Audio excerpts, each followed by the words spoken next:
walaal waa mahadsantahay waan dhowahay waxaan ka mid ahay mataqaanaa ardada waddanka Pakistan wax ka barata oo mataqaanaa ardada ka jaamacadda Rawalpindi Medical College maaragtay waxaan galay shil sanadkan maalmihii u horreeyey labadii mataqaanaa sanadkan January 2 waxay u qarxay gaas maaragtay gurigeyga mataqaanaa ku waxaysnaa shilku markuu saas u dhacay gurigeyga ay gubtay khatar baan galay magarata adiga maxaa ku gaaray marka aniga markii aan gubtay waxaan mataqaanaa gubtay wejiga madaxa qoorta indhaha mooye inta mataqaanaa inta qoorta ka bilaabataa ilaa wejiga ilaa madaxa way gubteen labada garbood iyo dhabarka iyo labada gacmood way gubteen marka 25% raqaatiinta jirkeyga inuu gubtay magarata 25% ayaa xubnaha jirkaaga la yiri inuu gubtay la tilmaamay fiican oo mataqaanaa qaybo ay kala culus yihiin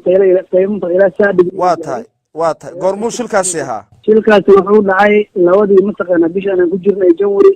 subax aroori ah salaadii subax ka bacdi xiliyadii mataqaanaa jaamacadu casharada la adilahay waa tahay xaaladaada caafimaad maxaa laga yiri yaase wax caawinaada ka heshay xaaladaydu marka saas wax u dhaceen gurigeyga waxaa ka kacay dad weyn baa isqabsaday qarax baa dhacay dadkii mataqaanaa joogay waxaa loo maleeyay in maaragtay qarax u dhacay waxaa dhacday marka ciidankii inuu soo gurmaday annagiiba nafteena khatar kala gashay oo mataqaanaa ilaa la xaqiijiyo horta waxaa mana loo qaban aniga marka jaamacaddiiba iisoo gurmatay isbitaal bay geysay jaamacaddu leedahay ayagiiba iisoo waxaysmay anigu marka qaabka oo maahan galay maadaama maataqaanaa waxna soo gaarin plastic surgery iyo wejiga qalin degdeg wejiga mataqaanaa laiga sameeyey isbitaalkiiba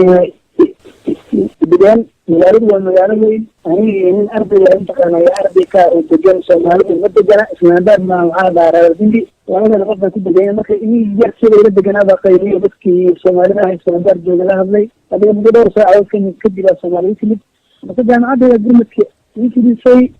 mataqaanaa saalkii geysay istaan saal wuxuu ahaa babliga istaan maaragtay quality fiican barafka ma ahayn laakiin waxay soo gudbay dowladda Pakistan iyo jaamacadda ay magarata waa garta maxaa la yiri marka dhakhaatiirtu maxay dhaheen yaase wax ku qabtay inta marka laga yimaado dadka Soomaalida safaaradda oo kale maxaa gurmado ka heshay dadka Soomaalida alxamdulillah maamooyinka dhalinyarada waa la soo booqday dadku waxay mataqaanaa sameyn kareen awoodooda booqasho iyo duco inta mataqaanaa way la garab taagnaayeen ana qaysiyo balse mataqaanaa waxa safaaradda Soomaalida anigu xaalad kooma ahan caado u galay oo xaalad waxaan ku jiray kooma ah muddo usbuuca kadib maana hadli karin ma garanayna maaragtay dad imaanaya waxay ka tegay falaan baa lagu quudinayay maaragtayna aad barar saarida wax garanaya maahan markii anigu aan soo miirsaday marka waxaa dhacday in qolo baaritaano kala duwan hawlo kala duwan ay socdeen oo waxaan qaraxda magaasba waxyaalo badan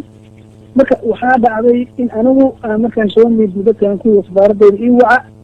markii uu horeysay safiiradda nambarkeedaan raadinay waqtiga uu qaato waan la hadalnay taleefanka ii qabatay marka ii qabatayna maaragtay wuu isu sheegay in ardayga noocaas aan ahay dibka noocaasana uu soo gaaray waxay tiri waa ku aqaanaa saxda way taqaanay markii tiri waa ku aqaanaa waxay tiri dad gaaraan kaxaynaya waa ku aqaanaa dhibkaagana waa noqday 5 minutes kaagana ku soo celinay haye ma dhicin saacad ka bacdan ku celiyay waan wacay lama qaban fariimaha u qoray taleefankii waa la jaray 9 maalmood ilaa 8 maalmood xiriir ahaan sidii u wacayo haye oo la taqaana maadaama waxaa tahay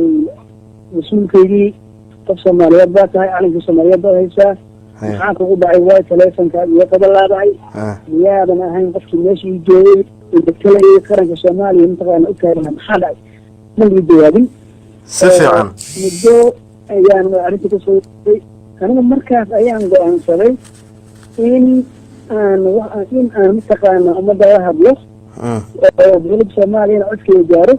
sidaas ayada ayaa keentay inaan muuqaalka duubo ma garata waa tahay waa u soo laaban doonaa codkii aad duubtay iyo wixii aad dadka u sheegtay iyo wixii aad dowladda Soomaaliya intaba kala kulantay laakiin arrintaas safaaradda u wacaysay maxay ahayd dad ka rabtay safiiradda u wacaysay arrintan safaaraddu waxay dhowr arrimood bay ahayd marka koowaad waxaan ahay nin dhakhtar oo mataqaana magaalo ku goodoonsan safaaraddu waxay ii jirtaa 25 minute drive bay ii jirtaa hadday ii soo baxdo ama 30 minute bay ii jirtaa hadday ii rabteen inay ii timaado marka koowaad safaaradda waxaan ka rabay qaraxii gurigeyga ka dhacay baaritaanaha socday howlaha socday waxaa lii baaray cid matasha oo wadanka saan ku imaaday dalkaan ahay afrikaankee tahay waxyaalo badan jaamacaddeedu waxay caddaysay inaan arday ka ahay aan noocaas ahay laakiin nationalitygaygii iyo waddankaygii iyo recordkaygii safaaraddaa looga baahnaa saas daraaddeed ayaan safaaradda u baahday inay matasho baaritaankii waxyaalaha lagu sameynayo iyo waxa socda oo dowladda bakistan ay rabtay in ogaato inay ka taas waan u wacay isbitaalka aan joogay wuxuu ahaa isbitaal wuxuu ahaa publica oo laga fiican yahay qualityga mataqaanaa daawo ana markaas anigu aan haystay waxaan u baahnaa reference isbitaallo waaweyn oo wadanka ku yaalo oo militarigu leeyahay reference aan u baahnaa keligaan uma aadi karo inaan helaa mas-uuliyiinteedii safaaradeydii hor socotaa oo dhahda ardaygaan noo daweeya ama qof ardaysa madaxa sida noocaas oo isbitaal caafimaad sarreyn oo u waciyey waxaan u wacayay maadaama ay gacmihii gubteen madaxii gubtay wejigii gubtay garbihii gubteen oo dhaawac xoog la soo gaaray waxaan u baahnaa ehelkeyga oo jooga africa in la ii keeno mataqaanaa tiiga degdega laigu diro aan u baahnaa maadaama aan xanuunsanaa taasna waan u wacay waxaan kaloo u wacay aan u baahnaa dhakhaatiirta waxay u dhahan waa inaan sameeya mataqaana waa inaan sameeya mataqaana crafting waxaa la yidhahdaa jirkaaga qayb haddii buskoon wada in qalin lagu sameeyo bowlada ama meelo kale oo maqaar lasoo qaado oo qaybti kale la saaraa la dhaho jirkiisa qayb la qale qaybta kale absolutely si fiican waxay dhaheen hawshaada way cuslaan kartaa wax kastaa ku imaan kara marka saas daraaddeed waxaan dalbanayay in mataqaanaa wadamo sida turkiga oo kale wadamo mataqaanaa ka sarreeya maadaama aan aad u dareensanaa dhakhtarna aan ahaa in dabka iyo bulshada bakistan looga sarreeyo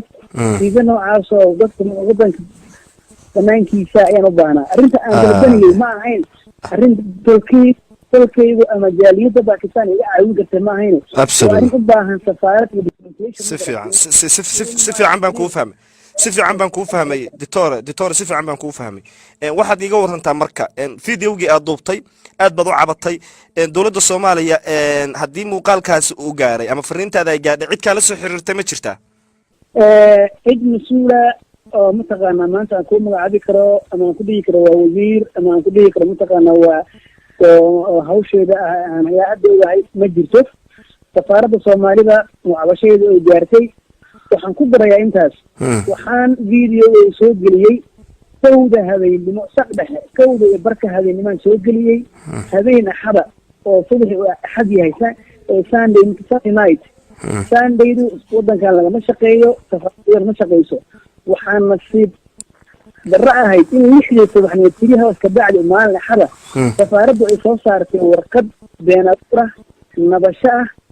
ay ku leedahay ardaygaas waan caawinay waana booqanay dhibkiisiina waan xalinay waxay iga darnaatay dhibkaygii hore iga darnaatay waxay noqotay boog ugu taalla waxay noqotay nafsi iyo waxaan meesha ku jirin waxaana markhaati ka ummaddii ila joogtay iyo caawinaysay isbitaalkaygiiba la booqan karaa jaamacadaydiiba la booqan karaa wax safaaradda soomaaliya ka socday cidda matalaysa inay sii imaana wala xaqiiqda wala geeyay mataqaana waa loo diyaa ummadda soomaaliyeedna way ka hadashay ra-iisul baan muuqaalada xafadooda ay leeyihiin arrintaas waa been abuur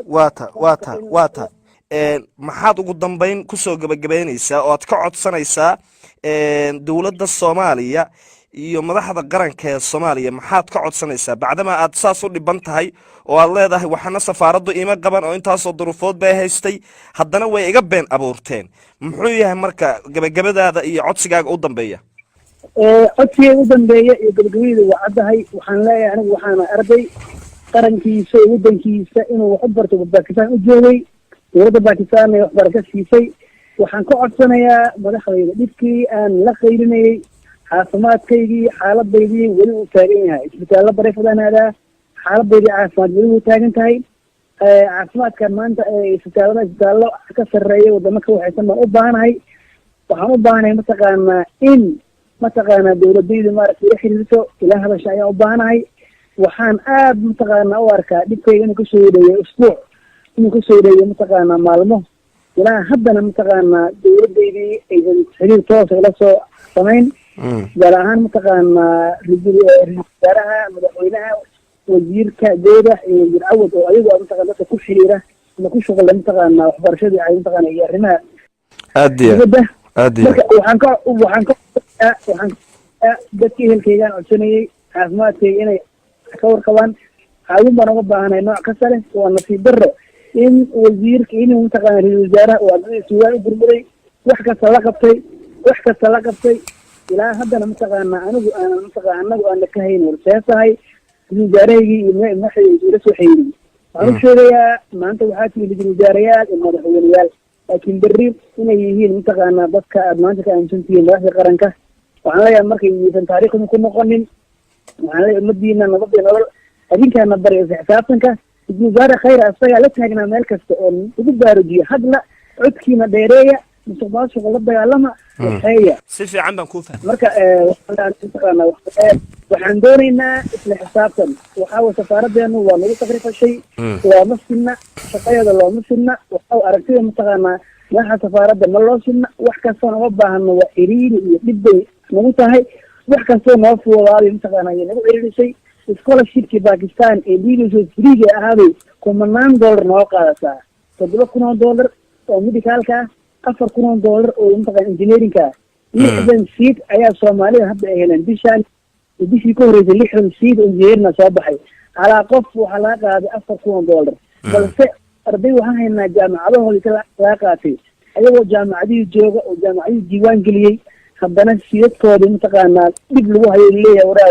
waraa waadin akafanayna soo kordhiya lacagta ama jaamacadahooda jaamacada ahayn oo tog lagu tuurayoo mataqaana la dulmiyo booskooda dad kale laga dul keenay marka waxaan dhibkoodna u jiraa dibkayagaarkan waa ka hadlay waxaan codsanayaa cadaalad waa ta iyo in dhibaatadaada laga warqabo in aniga mataqaana xanuunkayga laga warqabo in arday anaa wadanka wuxuu soo baranaya caafimaadkayga laga warqabo waxaan baahanahay caafimaad waa hagaagkaasi wuxuu ahaa dhibane Dr. Cali Cabdisamad oo ku sugan wadanka Pakistan isla markaana dhibaatooyin ay ka soo gaareen haan ku qarxday isagoo ku sugan meel kamida gobolka ama wadankaasi Pakistan